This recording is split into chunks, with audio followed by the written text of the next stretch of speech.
छठ महोत्सव पर्व पर रायपुर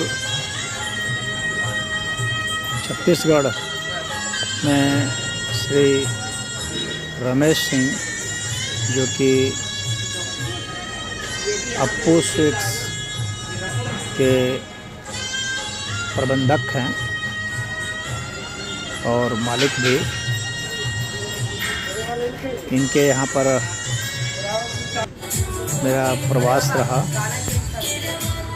यहाँ पर आप देख रहे हैं कि ठेकुआ बनाया जा रहा है छठ पर्व के लिए। ये उनके भाई भूपेश सिंह जी हैं। इस पर्व में घर की बनी हुई मिठाई का ही प्रयोग कर सकते हैं। ये रमेश सिंह जी हैं, ये उनका कारखाना है। बाज़ार की मिठाई का प्रयोग छठ महोत्सव पर प्रसाद के रूप में नहीं होता है। फल वगैरह चढ़ाए जाते हैं, गन्ना चढ़ाया जाता है। घर की बनी मिठाई आप प्रसाद में चढ़ा सकते हैं। ये मिट्ठू हैं।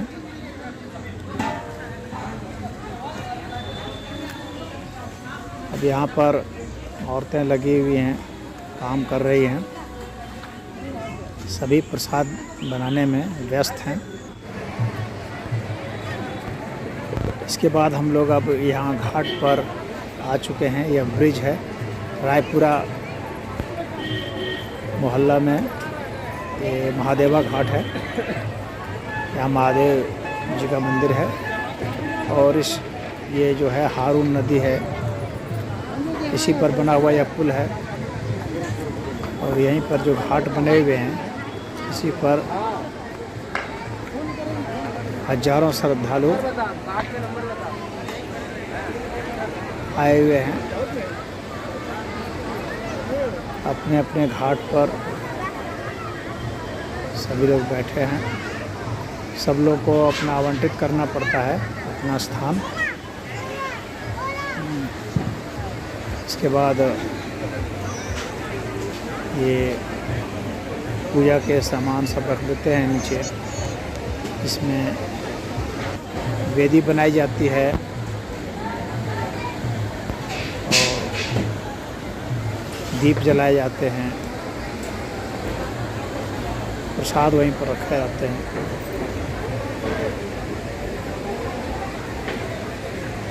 सायंकाल का जो समय होता है वह भगवान सूर्य की दो पत्नियां मानी गई हैं, एक उषा, एक प्रत्युषा। तो शाम के समय की जो किरण होती है उसे प्रत्युषा कहते हैं।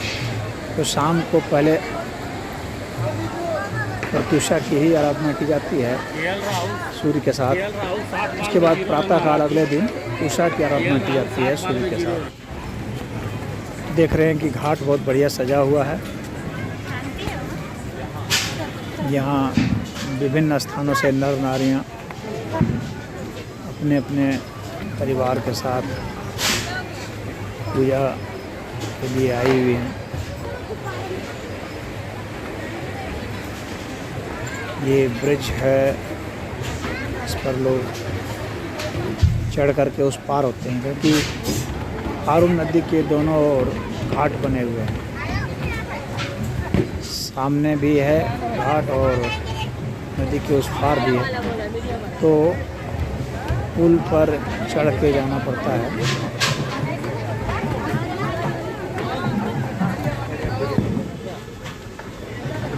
काफ़ी भीड़ होती है पुल पर।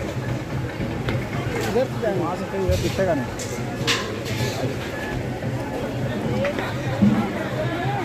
यहाँ पर पुल से आपको पूरा दृश्य दिखेगा। घाट के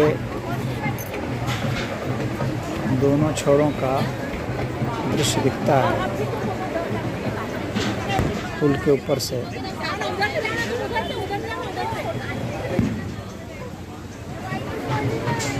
आप देख सकते हैं कितनी भीड़ है।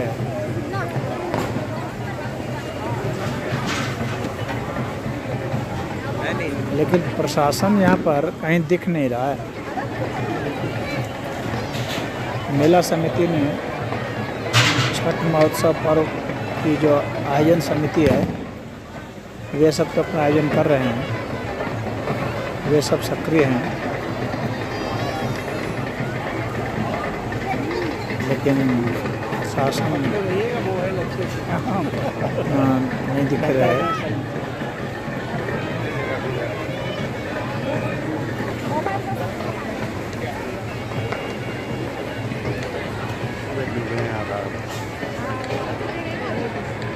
यह छठ महोत्सव में सूर्योपासना की जाती है, जिसमें कि आप गायत्री मंत्र का पाठ करते हैं। गायत्री मंत्र भी 4 कैरेट 1 कैरेट ले लीजिए और बोल करके किया जाता है वाचिक, सब आइडिया नहीं फिर रहता हम लोग। बुरा के किया जाता है उपांशु, फिर गुनगुना करके किया जाता है अनुनासिक, फिर प्राणिक किया जाता है, फिर मानसिक किया जाता है, फिर अजप। इस तरीके से इतने चरणों में जाप को करते हैं। जो साधक जितना कर सकता है यह उसकी क्षमता पर है। विधियाँ सबके गुरु बता देते हैं किस तरीके से करना है। ये देख रहे हैं उनका परिवार है, रमेश सिंह का परिवार, रिश्तेदार सब बैठे हुए हैं घाट के नीचे और पूजा अर्चना में लगे हुए हैं।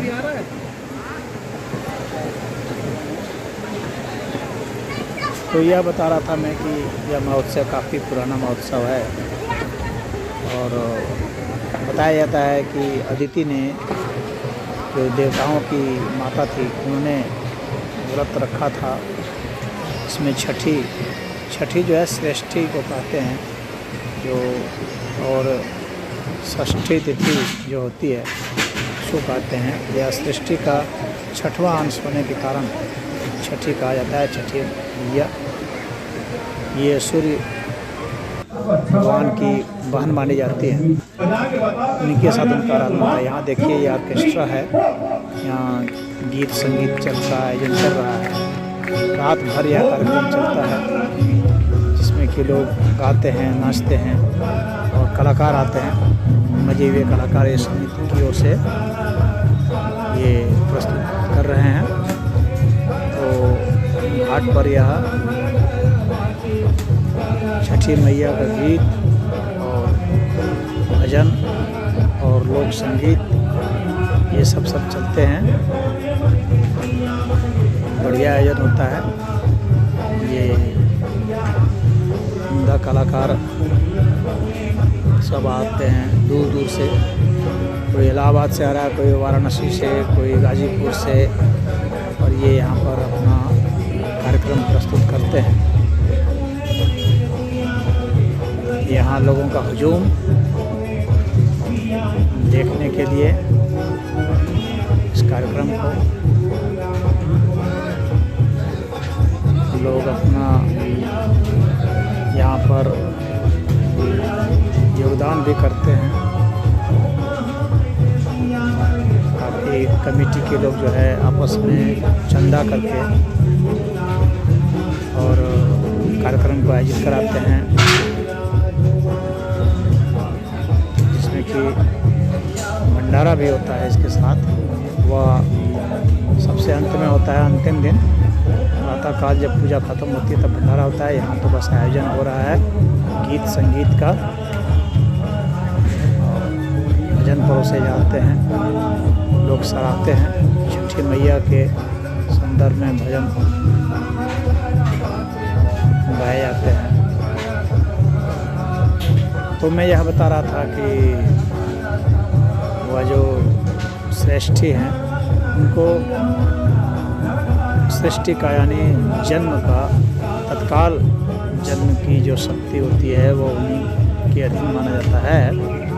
तो वो छठी मैया होती है। इसीलिए जिन्हें संतान की चाहत होती है वे आराधना आते हैं और मनौती मांगते हैं कि उन्हें संतान की प्राप्ति हो जाए। तो यह होता है, इसमें अर्घ दिया जाता है। एक दिन खीर और पूड़ी खाते हैं, उसके पहले जो है लौकी भात खाते हैं। फिर एक दिन बिल्कुल खरना होता है और जिसमें कि कुछ भी नहीं लेते हैं। और फिर अंतिम दिन जो है यह पारण होता है। व्रत के बाद जब घाट पर पूजा कर लेते हैं और नदी में उतर करके यह किया जाता है। काफ़ी सात्विक माहौल में यह होता है। मैं तो यह कहूँगा कि हिंदू धर्म में जितने भी त्यौहार हैं उसमें यह सबसे शुद्ध सात्विक तरीके से मनाया जाता है। यह श्रेष्ठतम है और सामूहिक इसकी पूजा अर्चना होती है, यह उत्सव मनाया जाता है। इसमें पंडित, पुजारी, पुरोहित किसी की भी भूमिका नहीं होती है, बल्कि आम आदमी अपनी प्रेरणा से इसे करता है। इसमें कोई कथावाचक और इसमें कुछ भी नहीं होता। तो इस तरह से यह धर्म के ठेकेदारों से मुक्त होकर के यह जनता का यह त्यौहार माना जाता है और बहुत शुद्ध तरीके से करते हैं। नंगे पैर आते हैं, नंगे पैर वापस जाते हैं। माथे पर जो बांस के बने हुए वो सूप होते हैं और डाला होता है, उसको सर पर रख करके लाते हैं। तो बहुत शुद्धता से इसको देखा जाता है। और जो साधक होते हैं, जिन्हें पूजा करनी होती है, उसे अपने बिस्तर को त्यागना होता है। वो 4 दिन तक जो है वो ज़मीन पर सोते हैं, कंबल बिछा करके वे सैया का त्याग करते हैं और काफ़ी शुद्धता के साथ इसे मनाया जाता है। देखिए धूमधाम से पटाखे भी चलते हैं और काफ़ी अच्छा उत्सव माहौल रहता है।